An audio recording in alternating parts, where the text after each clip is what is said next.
si la sal se desvaneciere, ¿con qué será salada? No sirve más para nada, sino para ser echada fuera y hollada por los hombres. ¡Qué versículo más sorprendente! ¿No le parece? Un pequeñín se acercó donde su mamá y le dijo: «Mamá, ¿me darías $1 si me porto bien?». Y la madre distraídamente le contestó: «Hijo, ¿por qué no eres bueno por nada, como tu papá?».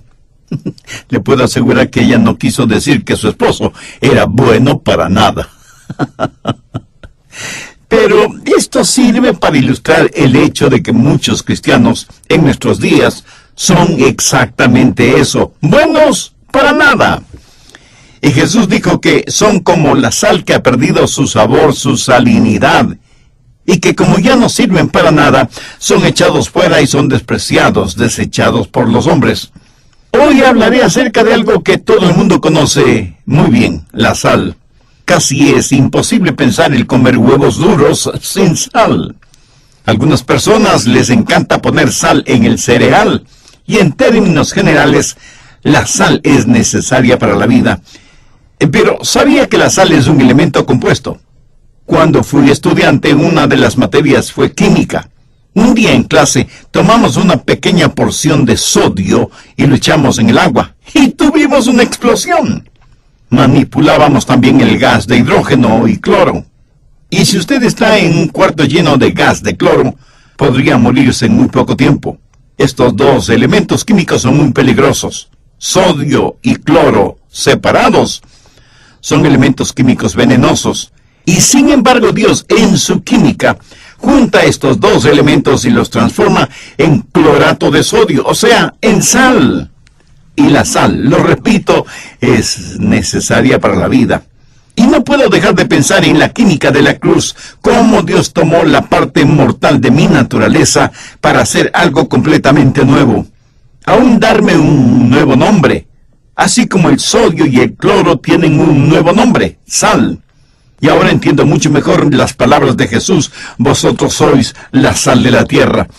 Hoy quiero hablar de los santos salados. Pero no en el sentido en que se entiende en muchos países latinos, en donde ser salado significa tener mala suerte, mala fortuna y cosas por el estilo. ¿Alguna vez se ha preguntado por qué Jesús usó esta metáfora? En realidad, ¿qué quiso Jesús decir con esta figura literaria? ¿Por qué Jesús, al enseñarles a sus discípulos las bienaventuranzas, de pronto les llama sal de la tierra? Mi amigo, primero hay que entender la importancia de la sal en tiempos de Jesús. Si aún en nuestro tiempo la sal es importante, imagínese lo importante que era en tiempos de Jesús. En ese entonces la sal pura era más valiosa que el oro, aunque usted no lo crea. De hecho, la sal pura era considerada una rara delicadeza gastronómica. La sal servía comercialmente como medio de intercambio. Y eran tan importantes las cosas y los intercambios que aún hasta nuestros días usamos en forma común la palabra salario. Y no creo que haya ninguna persona que me esté escuchando que no sepa lo que salario significa. Así que la sal era muy valiosa. ¿Por qué? Pues por lo que hacía. ¿Y qué hace la sal? Da sabor a algo, o resalta el sabor de algo. En el libro de Job encontramos esta pregunta: ¿se comerá lo desabrido sin sal? ¿Habrá gusto en la clara del huevo? Por supuesto, la respuesta es no. Así que los cristianos estamos supuestos a dar sabor a la sociedad en la cual vivimos. Tristemente, no es eso lo que está sucediendo.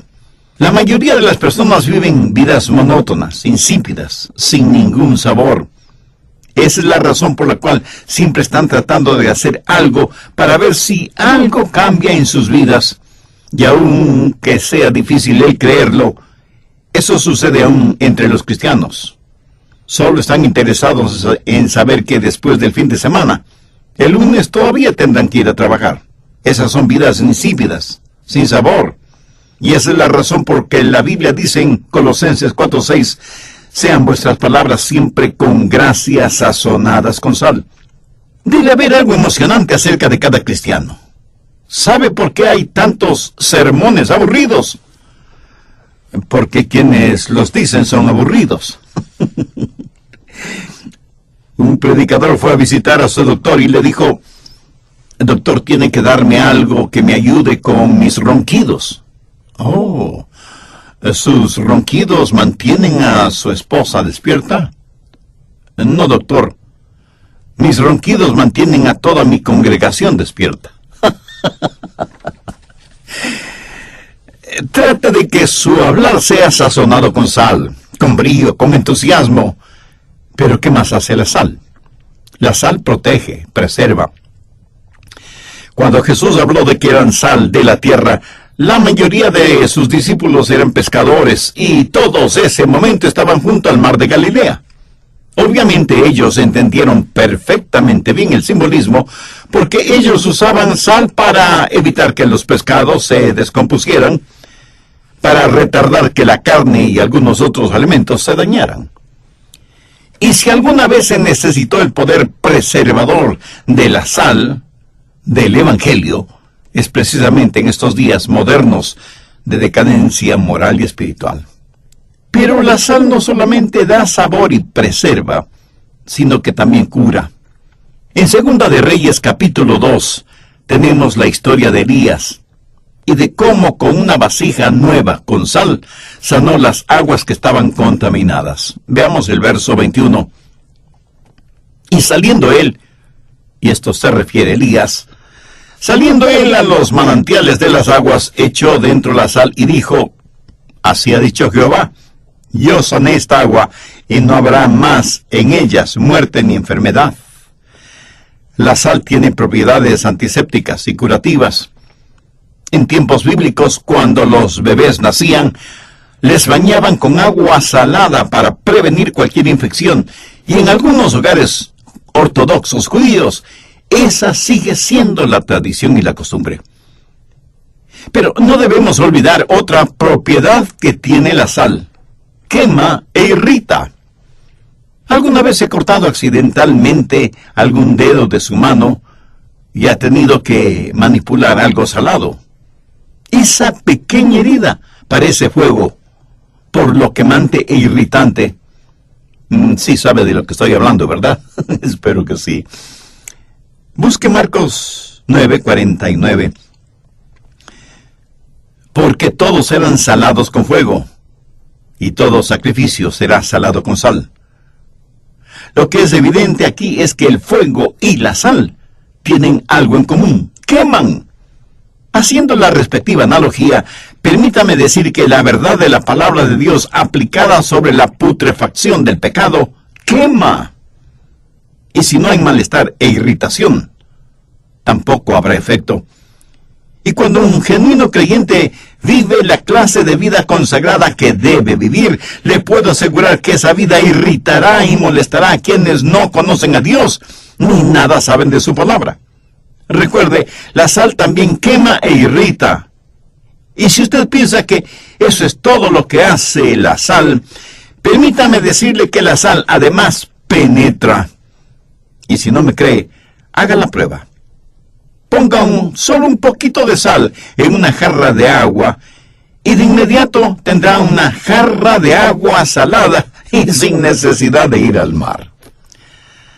La sal es uno de los pocos elementos que se disuelve bien, lo mismo en agua fría que en agua caliente. Lo que necesitamos hacer es poner la sal en donde pueda penetrar, donde pueda activarse y cambiar la sociedad. En la actualidad me parece que las iglesias se han convertido en enormes bodegas repletas de sal, como que si la sal necesitara ser más salada.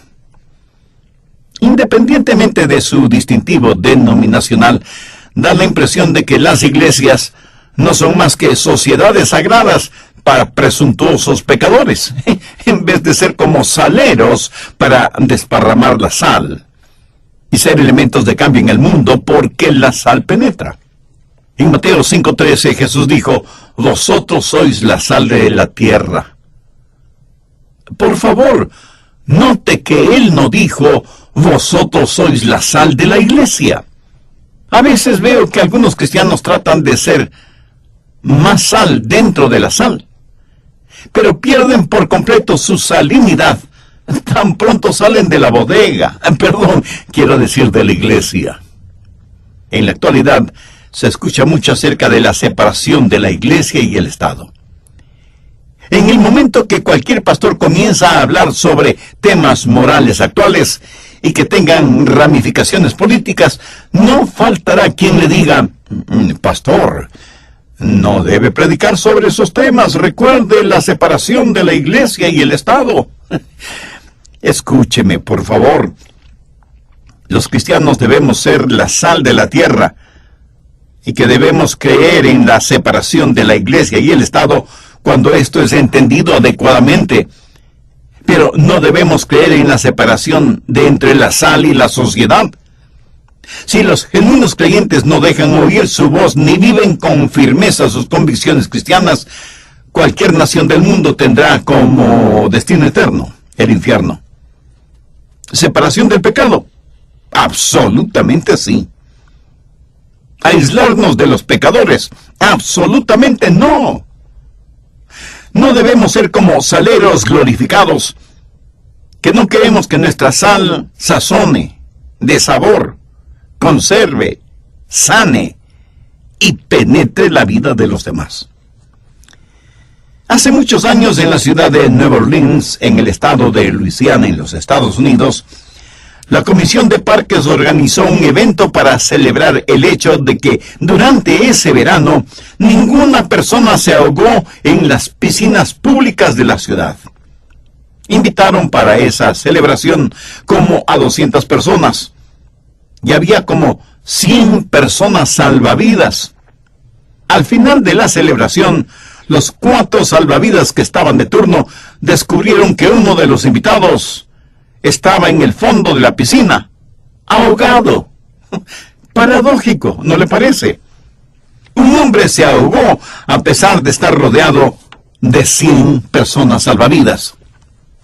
Me pregunto cuántas almas se condenarán estando en nuestras casas o vecindarios y rodeados de personas que decimos ser sal de la tierra, o salvavidas, si lo prefiere. ¿Sabía que la sal contaminada se disipa? Miremos nuevamente Mateo 5:13. Vosotros sois la sal de la tierra. Ahora, por favor, ponga mucha atención en lo que sigue. Pero si la sal se desvaneciere, ¿con qué será salada? En tiempos bíblicos obtenían la sal principalmente del Mar Muerto, en donde existe la mayor concentración de sal de todo el mundo. Cuando el sol está sobre el Mar Muerto, evapora las aguas, y el mineral que queda es la sal. Pero no es la clase de sal que usted usaría en las comidas o en su mesa. ¿Por qué? Porque está contaminada. Es terrible. Es nauseabunda. Y si usted solo la probara en ese estado, la sentiría completamente amarga. Sí, es sal.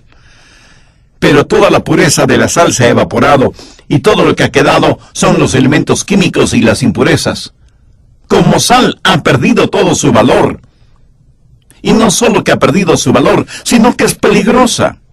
Si un agricultor pusiera esa sal en sus sembríos, cualquier cosa que haya sembrado se moriría. Si usted pone esa sal en el agua se envenenaría. Entonces, ¿qué hacer con esa clase de sal? Pues solamente botarla en los caminos.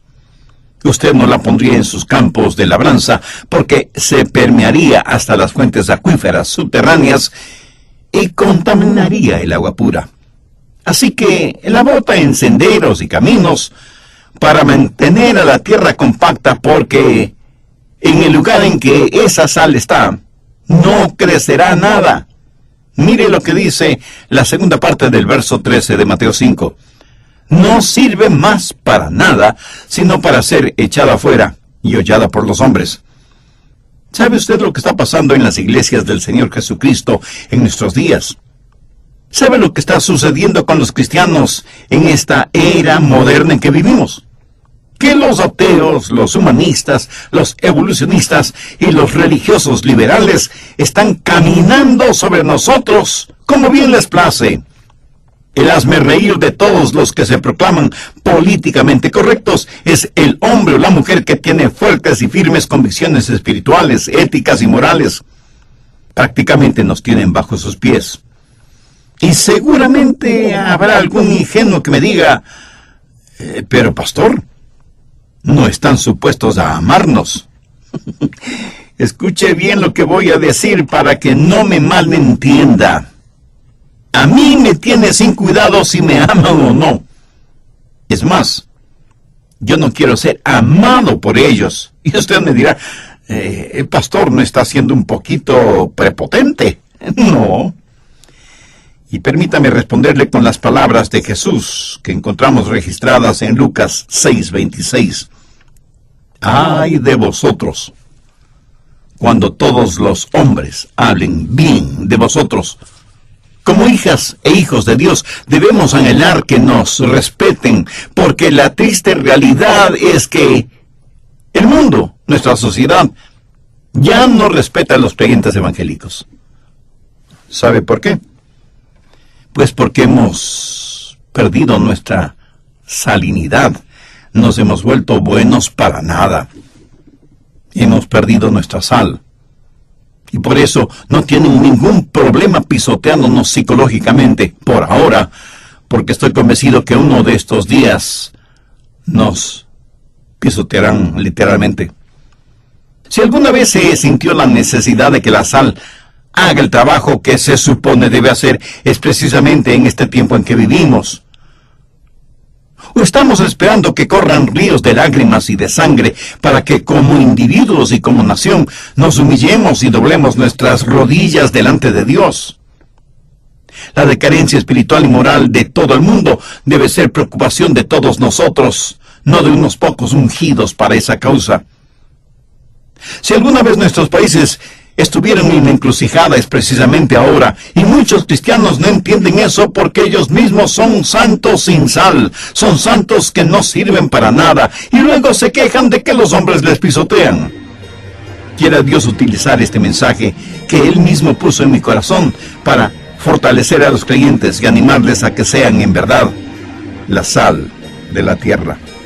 Permítame enfocar un poco más en lo que está sucediendo en la historia norteamericana en las últimas décadas, porque lo que sucede aquí tiene repercusiones internacionales a corto y largo plazo.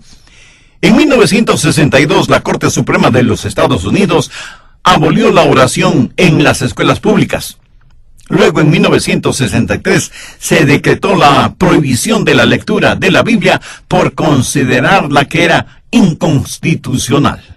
En 1980 se decretó que también era inconstitucional la exhibición de los 10 mandamientos en lugares públicos, porque las personas podían ser influenciadas por ellos. O sea, no querían que fueran influenciadas en aquello de no matar, no robar, no adulterar, no mentir, no codiciar. Y ahora estamos viviendo y viendo las consecuencias de esa falta de influencia. En 1987, para todo propósito práctico, los Estados Unidos de Norteamérica se volvió legalmente un país ateo.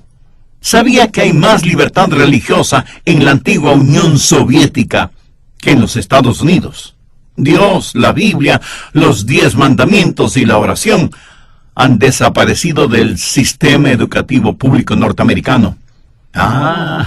Pero la distribución de condones, píldoras anticonceptivas, la libertad sexual, el homosexualismo, el lesbianismo, el humanismo y la enseñanza de religiones orientales son cosas legales en las instituciones de educación pública. En 1973 se legalizó el aborto. El 23 de enero de 1973, para mí, es la fecha más fatídica en la historia norteamericana, cuando 9 jueces de la Suprema Corte de Justicia, luciendo sus togas negras como autoproclamados sacerdotes del nuevo humanismo, clasificaron a los bebés en el vientre de sus madres como no personas. Ese bebecito, por lo tanto, no es una persona. Y porque no es una persona, no tiene ningún derecho. Desde entonces, más de 20 millones de bebés han sido asesinados en el vientre de sus madres por medio del aborto, y han sido sacrificados en el altar de lo expedito o de los intereses monetarios. En los últimos años, más de la mitad de los embarazos entre las mujeres blancas de los Estados Unidos ha sido terminado mediante el aborto. Y la mayoría de esos abortos han sido por conveniencia. Las mujeres están sacrificando a sus bebés porque les interesa más su figura o su carrera profesional. 1 millón de jovencitas de entre 13 y 19 años quedan embarazadas cada año. La sodomía ha dejado de ser un pecado. Ahora es o una enfermedad o un estilo de vida aceptada por la sociedad. Y los divorcios aún entre cristianos se han elevado en un 40%. Ahora, ¿qué nos dice todo esto? Que aunque tenemos suficiente sal, tal parece que esa sal ya ha perdido su salinidad. Ahora ya no sirve más que para ser echada afuera y hollada por los hombres. Mi amigo, cuando las alcantarillas de la iniquidad están completamente desbordadas, cuando el amor ha sido convertido en lujuria, cuando Satanás es adorado como santo, cuando el hombre se ha magnificado sobre su creador, cuando a lo bueno se lo llama malo y a lo malo se lo llama bueno, cuando el vicio es considerado como virtud y la virtud como pecado, entonces es obvio que ya no hay sal espiritual sobre la tierra. Como están las cosas, bien se podría decir que el mundo entero está listo para el juicio. Dios nos está juzgando. ¿Y cómo nos juzga Dios? Escúcheme bien. Dios nos juzga dejándonos hacer lo que nos da la gana hacer. Por favor, ponga atención a lo que voy a decir. Hasta le puede parecer una blasfemia, pero le aseguro que no lo es. Dios no es solo la única esperanza para nosotros, sino que también es la más grande de nuestras amenazas. Permítame repetirlo para que lo capte bien. Dios no solo es la única esperanza para nosotros, sino que también es la más grande amenaza nuestra. Piénselo.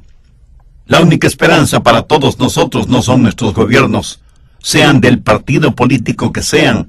No son nuestros científicos, ni educadores, ni políticos, ni religiosos de la denominación que sean. La única esperanza para este deteriorado mundo es que los hijos de Dios en todas partes del mundo vuelvan a ser la sal de la tierra. ¿Qué más ha dictaminado la Corte Suprema de los Estados Unidos? Lo siguiente: es prohibido exhibir una cruz en propiedades públicas a menos que esté en llamas, en cuyo caso tal acción está protegida por la primera enmienda constitucional. En la mayoría de los estados, una jovencita menor de edad que esté embarazada puede solicitar el aborto sin consentimiento de sus padres, pero sin el consentimiento de sus padres no podrán realizar ningún viaje educativo programado por la escuela. O sea que, si la escuela planifica una visita al zoológico de la ciudad, un estudiante, si no tiene el consentimiento de sus padres por escrito, no podrá ir al zoológico. Pero los chicos pueden tener condones y las chicas píldoras anticonceptivas y hasta el aborto sin el consentimiento de sus padres. Vivimos en una época en la cual, si se quiere utilizar animales para estudios y propósitos médicos o experimentación científica, los defensores de los derechos de los animales protestarán airadamente, mientras que al mismo tiempo nadie dice nada acerca de aquellos que hacen campañas millonarias para que sea legal el cosechar los órganos de bebés abortados. Estamos desesperados por proteger a algunos animales en peligro de extinción, pero al mismo tiempo estamos desesperados por extinguir mediante el aborto la vida de indefensos bebecitos, aún en el mismo vientre de sus madres. ¿Qué nos está pasando? Se lo diré. La sal ha perdido su sabor. Somos buenos para nada, y por eso somos pisoteados por la sociedad, por los hombres. Es tiempo de que la sal recobre su salinidad para que pueda servir para el propósito que Dios la creó. Vosotros sois la sal de la tierra. Seguramente alguien me preguntará: pastor, ¿es usted un optimista o un pesimista? Mi amigo, yo soy un realista. Creo que puede haber avivamiento en nosotros en forma personal para que haya un avivamiento nacional. Dios no está muerto ni está lejano. ni está enfermo, ni ha perdido su poder. Yo no sé cuándo regresará el Señor Jesucristo, pero quiero que mis hijos y mis nietos vivan en un país que sea...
No puede haber avivamiento debido a la maldad que existe.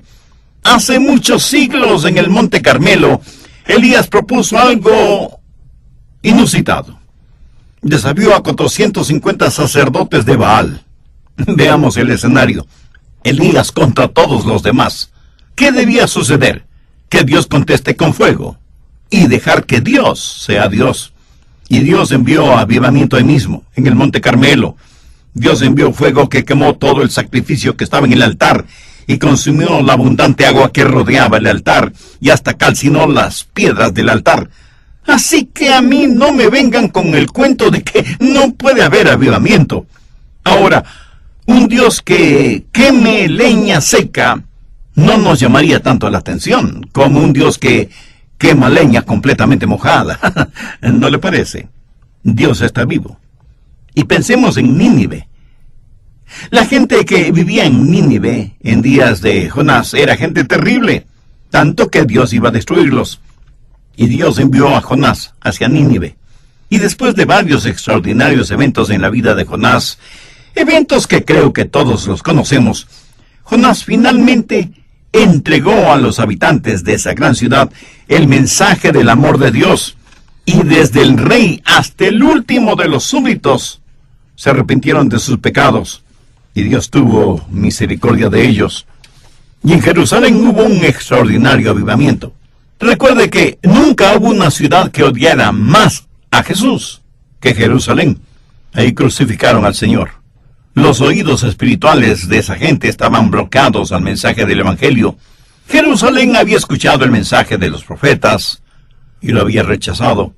Simón Pedro, uno de los íntimos del círculo de discípulos de Jesús, con juramentos y maldiciones negó que conocía a Jesús.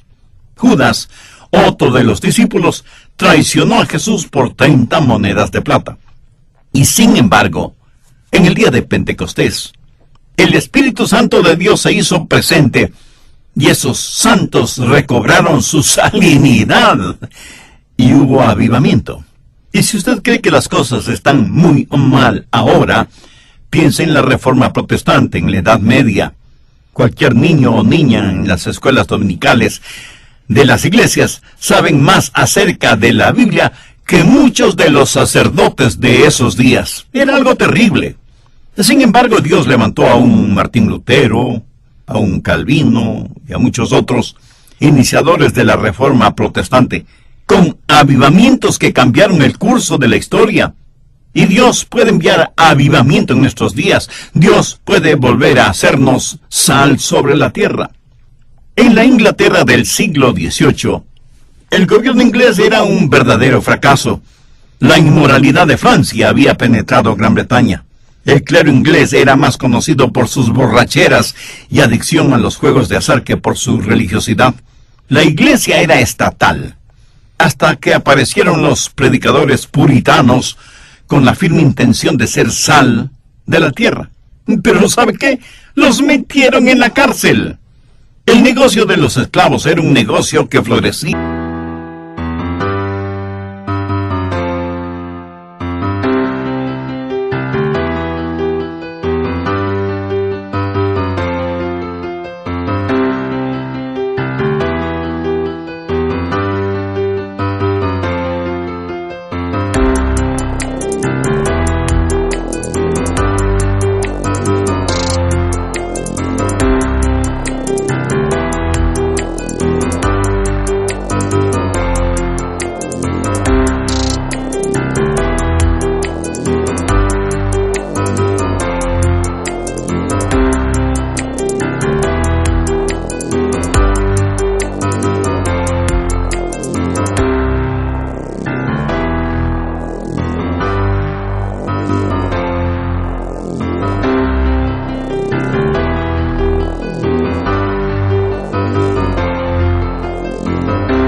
una nueva criatura.